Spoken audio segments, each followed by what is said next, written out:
애틀랜타 라디오 코리아 금주의 한 뉴스입니다. 조지아와 플로리다, 사우스캐롤라이나, 아칸소, 몬태나, 오하이오, 오클라호마, 사우스다코타, 텍사스, 유타 등 10개 주가 지난 26일 연방 실업수당 혜택을 공식 종료했습니다. 이들 10개 주의 지급 중단 결정으로 약 250만 명의 실직자가 실업수당을 받지 못하며 총 26개 주가 순차적으로 수당 지급을 중단하게 됩니다.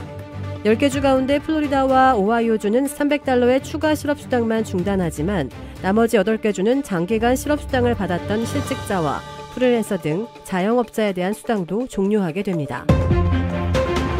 전염력이 강한 코로나19 델타 변이 바이러스가 전 세계로 확산하면서 긴장이 높아가고 있습니다. 각국은 한때 완화됐던 봉쇄 조치를 다시 강화하고 나섰는데요. 이렇게 코로나19 델타 플러스 변이가 세계 각국으로 무섭게 번지면서 원조를 능가하는 전염력이 얼마나 강하다는 것인지 불안감이 퍼지고 있습니다. 미 보건정책 전문가인 브루스리 뉴욕시립대 교수는 델타 플러스 변이가 계속 퍼질 것이라며 심각성을 경고했습니다. 알파 변이, 즉 영국발보다 전염력이 40%에서 60% 높은 델타 변이 인도발이 급속 확산 중인데요. 이보다도 전염력이 높은 것으로 추정되는 델타 플러스까지 퍼지면서 상황이 한층 악화할 수 있다는 점에서입니다. 리 교수는 바이러스가 여러 변이를 일으키는 와중에 일부는 원조보다 약해지고 또 일부는 강해지는데 델타 플러스가 후자에 해당할 수 있다고 설명했습니다. 코로나19 사태 15개월 만에 미국 내 대형 크루즈 운행이 재개됐지만 각종 예방 조치에도 확진자가 발생하고 있습니다. 크루즈 선사 로얄 캐리비안 그룹은 바다의 모험호에서 지난 24일 16살 이하 어린이 승객 2명이 코로나19 확진자로 판명됐다고 발표했습니다. 이 배는 7박 8일 일정으로 플로리다주 프리포트항에서 바하마를 경유해 미국으로 복귀 중이었습니다. 확진 청소년 2명은 즉시 격리 조처됐습니다. 이들은 지난 25일 선사 측이 마련한 자가용 비행기로 바하마에서 출발해 플로리다로 돌아왔습니다. 한 명은 가벼운 코로나19 증상을 보이고 있으며 다른 한 명은 무증상이었습니다. 또 이들과 밀접 접촉한 5명을 대상으로 코로나19 검사를 시행했으나 모두 음성으로 나타났습니다. 이 선박은 수용 가능 인원의 3분의 1인 1000여 명의 승객과 1000여 명의 승무원을 태우고 있었습니다. 선사 측은 승객의 92%가 백신 접종을 마쳤으며 16세 이하인 8%의 승객만이 백신을 접종하지 않았다고 밝혔습니다. 플로리다주 아파트 붕괴 현장에서 나흘째 수색 작업이 계속되고 있지만 생존자 구조 소식은 아직 전해지지 않고 있습니다. 병원으로 옮겨진 후 숨진 1명을 포함해 사망자는 시신이 추가로 수습되면서 9명으로 늘어났습니다. 구조와 수색 작업은 끊이지 않고 이어졌습니다. 대형 크레인 등 중장비가 동원되면서 콘크리트 더미 등을 드러내는 작업에 속도가 나고 있습니다. 하지만 안타깝게도 생존자 구조나 생존 신호 감지 소식은 좀처럼 전해지지 않고 있습니다. 다만 잔해 제거가 속도를 내면서 시신 수습 작업만이 간간히 이어지고 있습니다. 사망자 가운데 신원이 확인된 경우는 절반 정도에 머물고 있습니다. 여전히 150여 명 이상이 실종 상태인데요. 한편 붕괴 참사가 벌어진 플로리다주 해변 아파트는 3년 전 보수공사에 $10,000,000가 들어갈 거라는 견적을 받을 정도로 하자가 심했던 것으로 드러났습니다. 옆동 아파트 주민들의 불안도 커져 집을 떠난 주민들도 생기고 있습니다. 한국 정부가 7월 1일 실시하는 해외 코로나19 백신 접종 완료자에 대한 입국 시 자가격리 면제 조치를 앞두고 애틀랜타 총영사관 등 미주 제외 공간이 28일인 오늘부터 면제서 발급을 위한 서류를 접수합니다.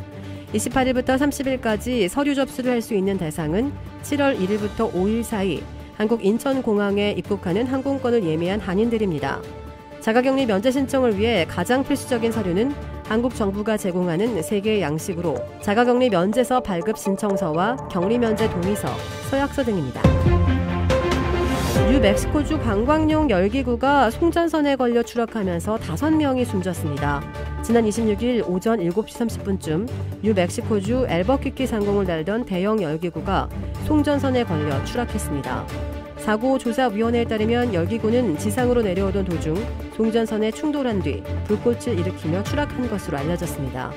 사고 목격자는 인근에서 쿵 하는 소리를 듣고 고개를 들었더니 탑승칸이 어디론가 사라진 열기구가 하늘에서 떨어지고 있었다고 진술했습니다.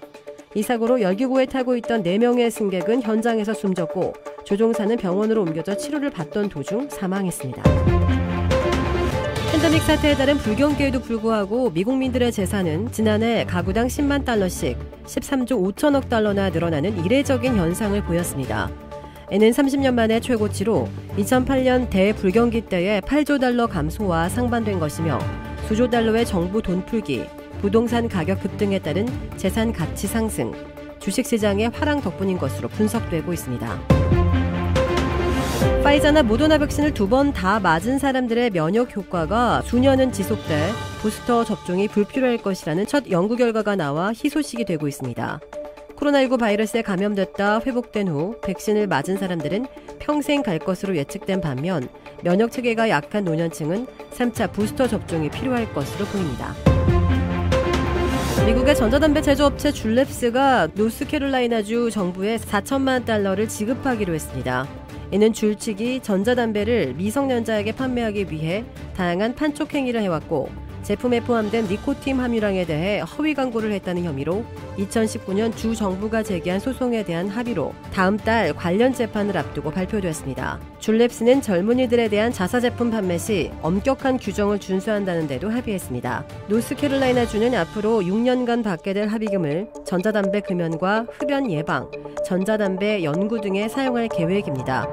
미국에서는 지난 2015년 줄이 출시된 뒤 10대들의 전자담배 사용이 70% 이상 급증했습니다. 미국 주재 공관들이 코로나19 백신을 맞은 동포와 재외국민 등을 대상으로 한국 입국용 자가격리 면제 서류를 발급해주는 업무에 착수했습니다. 온라인 신청 첫날인 어제 LA와 뉴욕 총영사관에는 각각 1000여 건의 신청서가 접수됐고 애틀랜타와 워싱턴 DC에서는 600여 건씩이 각각 접수됐습니다. 신청서 한 건당 배우자와 자녀 등 가족 단위로 접수한 사례가 대부분이어서 영사관별 신청자는 각각 1000여 명에서 2000여 명에 달할 것으로 추산됐습니다.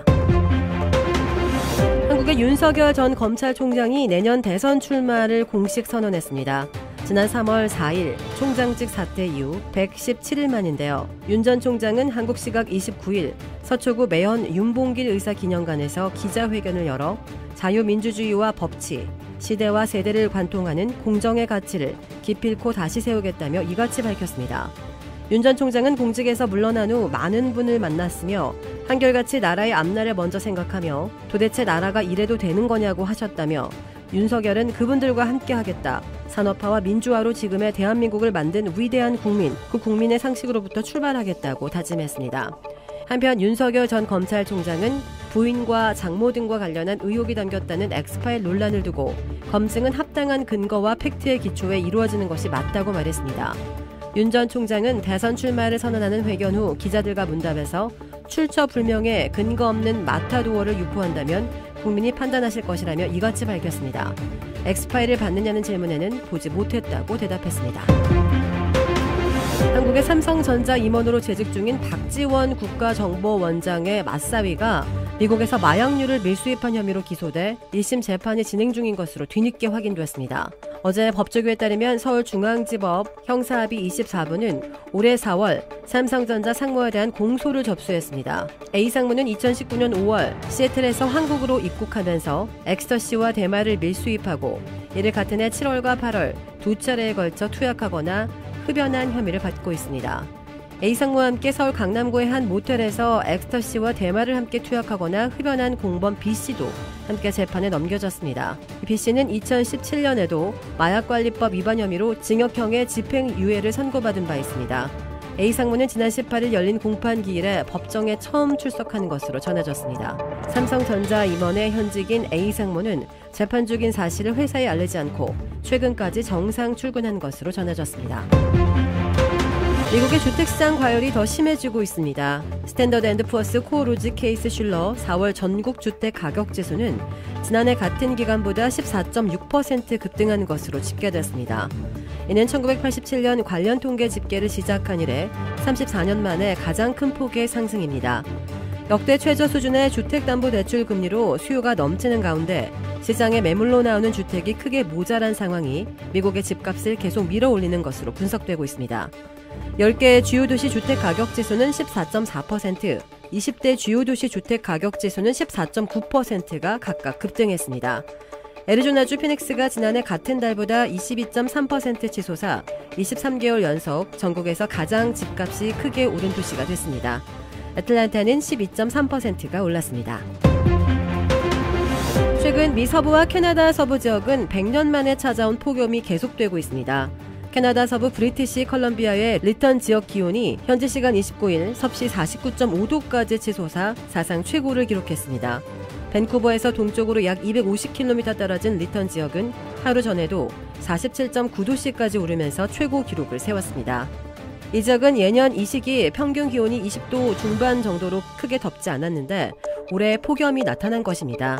이번 폭염으로 캐나다 서부에서는 지금까지 최소 69명이 사망한 것으로 집계됐습니다. 전문가들은 이상기후가 점점 자주 강하게 발생하고 있다면서 결국 인간 활동이 가져오는 지구온난화에 원인이 있다고 분석했습니다. 결혼 59주년을 앞둔 미국의 80대 노부부가 플로리다주 12층 아파트 붕괴 참사의 잔해 속 침대에서 나란히 누워 숨진 채로 발견돼 안타까움을 더하고 있습니다. 구조당국은 지난 24일에서 25일 마이애미 지역의 무너진 아파트 잔해에서 안토니오 로자노와 아내 글래디스의 시신을 수습했습니다. 노부부의 아들 세리오는 두 사람이 발견 당시 함께 누워 있었다는 사실을 전달받았다면서 다음 달 부모님의 결혼 59주년을 축하하는 모임 대신 장례식을 준비하게 됐다고 슬퍼했습니다. 12살의 쿠바에서 처음 만난 이들 부부는 마이애미로 옮겨온 뒤 결혼해 두 자녀를 낳았으며 해변을 보며 살고 싶다는 소원에 따라 최근까지 이 아파트 9층에 살았습니다. 세리오는 이 아파트가 무너지기 전날 저녁 부모님 집에서 식사한 뒤 두구역 건너편에 있는 챔플레인 이스트의 집으로 돌아갔다고 말했습니다. 루이지애나주에서 은행의 실수로 한 고객의 계좌에 무려 500억 달러가 입금된 일이 발생해 화제가 되고 있습니다. 루이지애나주 베턴루치에서 부동산 중개회사를 하는 데런 제임스 부부가 나흘간 억만장자였던 사연이 전해졌는데요.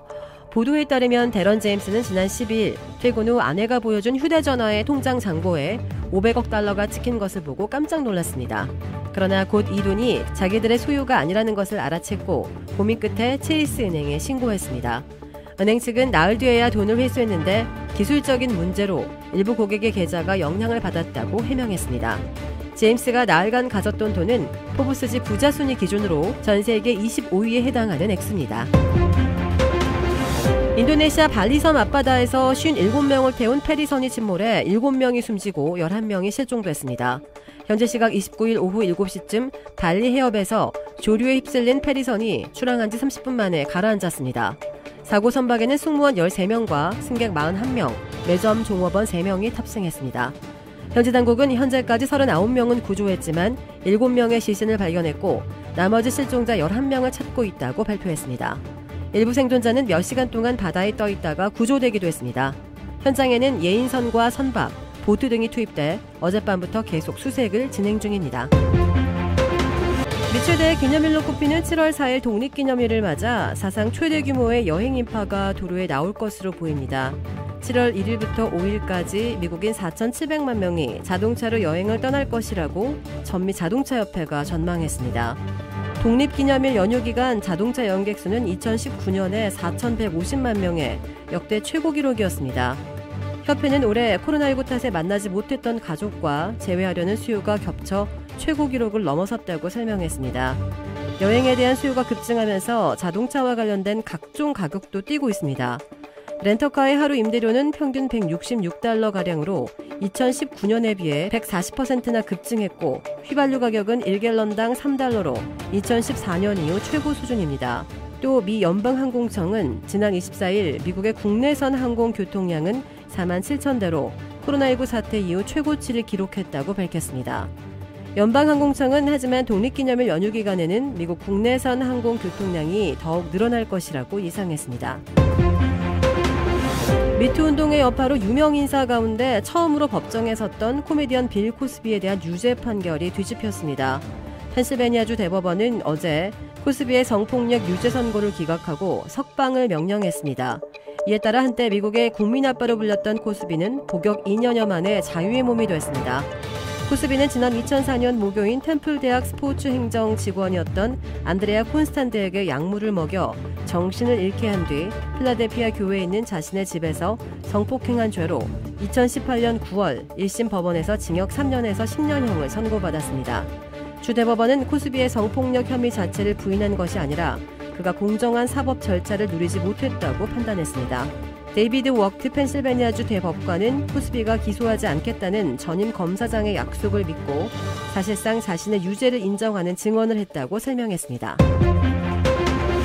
기록적 불볕더위가 덮친 미국, 캐나다 서부 지역에서 폭염 관련 사망자가 수백 명에 이르는 것으로 집계됐습니다. 캐나다 서부 브리티시 컬럼비아주 당국은 지난 25일 이후 닷새간 보고된 사망자가 486명에 이른다고 밝혔습니다. 이는 평상시에 165명보다 3배 가까운 수치로 300여 명은 폭염과 관련해 사망했을 가능성이 있다고 주 당국이 덧붙였습니다. 오리건주 당국은 사망 가운데 최소 60건이 폭염과 관련된 것으로 추산했습니다. 기록적인 폭염이 덮친 캐나다 서부 지역에 산불까지 발생해 주민 대피령이 내려졌습니다. 기상 전문가들은 이 같은 이상고온의 원인으로 기후변화로 인한 열돔 현상을 지목하고 있습니다. 미 언론들은 주 후반 한렌 정선이 내려오면 기온이 조금 내려갈 것으로 예상했습니다. 뉴욕에서 여성들을 성노예로 삼은 광신도 집단 넥시움 사건에 연루된 여배우 앨리슨 맥에게 징역 3년형이 선고됐습니다. 뉴욕 브루클린 연방지방법원은 어제 맥이 넥시움의 지도자 키스 라니에르의 성노예로 만들기 위해 여성들을 조정한 혐의를 인정해 이같이 판결했습니다. 선고에 앞서 맥은 영원히 후회할 선택을 해버렸다며 눈물로 사죄했지만 징역형을 피하지 못했습니다. 맥은 지난 2001년부터 2011년 사이 방영된 TV 시리즈 스몰 빌에서 어린 시절에 클라크 켄트와 가까운 친구인 클로이 설리번 역으로 상당한 인기를 누렸습니다. 다만 재판부는 맥이 유죄를 인정하고 라니에르 수사에 협조한 점을 인정해 최소 양형 기준인 14년보다 훨씬 낮은 3년형을 선고했습니다. 지난해 라니에르는 자신이 설립한 넥시움 여신도에게 성관계를 강요하고 여성의 몸에 자신의 이니셜로 낙인을 찍는 등 성적으로 착취해 징역 120년형을 선고받았습니다. 한국의 윤석열 전 검찰총장의 부인 김건희 씨가 자신의 유흥주점 접대부 의혹과 관련해 직접 인터뷰를 한 것을 두고 정치권에서는 치명적인 실수를 저질렀다는 지적이 나오고 있습니다. 윤석열 엑스파일이 일부라며 도는 소문 가운데 자신이 과거 줄리라는 예명을 쓰는 유흥주점 접대부였다는 의혹 등에 대해 직접 반박하고 나선 건데요. 김 씨는 학위를 받고 대학 강의와 사업을 하느라 다른 일을 할 시간도 없었다며 기막힌 소설일 뿐이라고 일축했고 윤 전 총장을 만나기 전 다른 검사와 동거를 했다는 소문에 대해서도 사실 무근이라고 선을 그었습니다. 인터넷을 중심으로 떠돌던 의혹이 매체를 통해 수면 위로 올라오면서 윤 전 총장에게 악재가 되었다는 분석입니다. 코로나19 신규 확진자가 26%는 델타 변이로 추정된다고 미 질병통제예방센터 CDC가 밝혔습니다. 약 한 달 만에 2배 이상 증가한 것인데요. CDC는 앞으로 몇 주 안에 델타 변이 감염자가 대부분을 차지하게 될 것으로 예상했습니다. 백악관은 코로나19 델타 변이가 갈수록 확산하면서 델타 변이에 대응하기 위한 대응팀을 가동하겠다고 발표했습니다. 미국에서 최근 6개월 동안의 코로나19 사망자는 거의 대부분이 백신을 맞지 않는 사람으로 나타나 백신의 필요성이 강조되고 있습니다.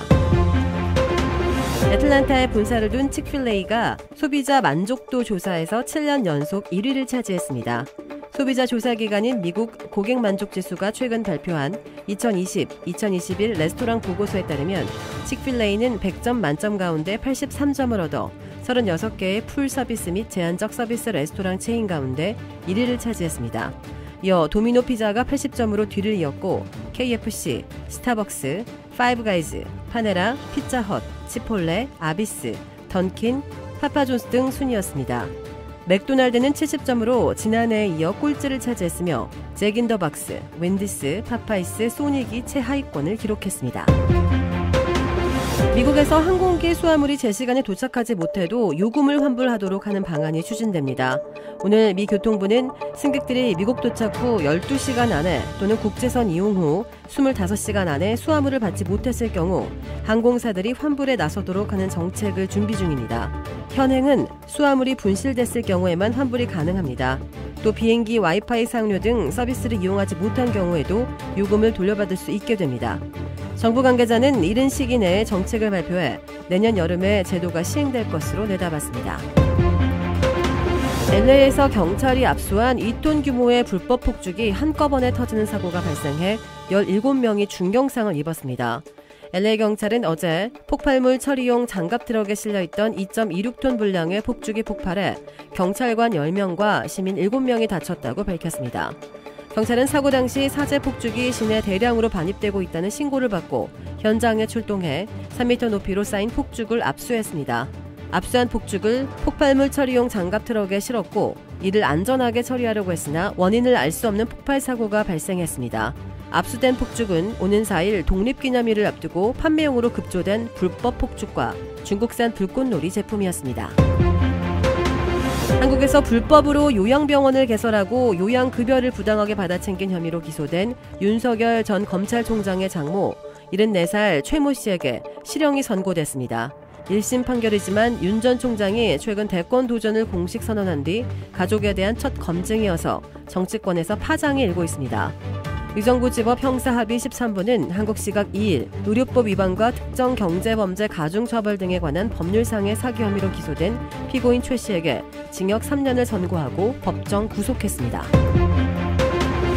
전날 형수 욕설 논란에 대해 고개 숙여 사과했던 이재명 지사가 대선 출마를 선언한 이후 처음으로 진행한 기자간담회에서는 배우 김부선 씨 의혹에 대한 질문도 등장했습니다. 불편할 수 있는 질문이었지만 이 지사는 여유 있게 얼마나 더 증명을 해야 하느냐고 선을 그었습니다. 형수를 상대로 한 욕설에 대해 하루 전 자신의 부족함을 사과한 데 이어 이번에는 사생활 논란을 정면 대응한 셈입니다. 자신의 약점이 될 수 있는 사생활 논란에 대해 피하기보다는 정면 돌파하겠다는 뜻으로 해석되고 있습니다. 도라빌에 위치한 유명 골프 브랜드 공식 딜러 노스크레스트 골프샵이 새롭게 확 바뀌었습니다. PGA 프로골퍼가 내 몸에 꼭 맞는 골프채를 추천해드립니다. 노스크레스트 골프. 주택 구매뿐만 아니라 커머셜, 웨어하우스, 비즈니스 건물까지 부동산계의 큰손 이주환 부동산. 크레딧 카드 빚 최대 80%까지 탕감. 크레딧은 지켜드리고 빚은 줄여드리는 O3 컨설팅이 오늘의 한 뉴스를 후원합니다. 이상 애틀랜타 라디오 코리아 금주의 한 뉴스였습니다.